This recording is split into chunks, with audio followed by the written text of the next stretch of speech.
Arif Muhammad sukses melelang sekantong udara miliknya yang berasal dari Las Vegas, laku Rp210 juta.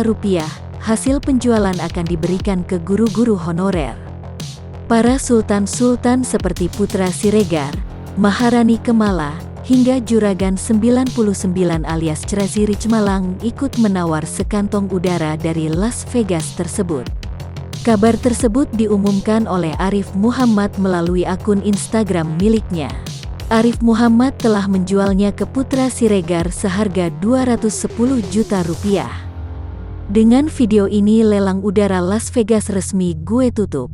Udara tersebut dibeli oleh Putra Siregar seharga Rp210 juta, tulis Arif Muhammad mengawali unggahannya dikutip Tribun Style, Rabu, tanggal 22 September tahun 2021.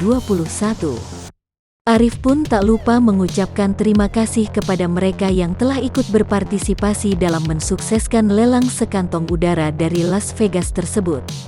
Terima kasih untuk teman-teman yang ikut berpartisipasi kemarin, ujar Arif Muhammad. Pada kesempatan itu, Arif menjelaskan bahwa uang tersebut rencananya akan dia berikan kepada para guru honorer. Arif mengaku prihatin melihat guru-guru honorer yang tidak digaji layak oleh pemerintah. Sebagai anak guru rasanya gue perlu memberikan perhatian lebih kepada guru-guru yang belum diapresiasi secara layak.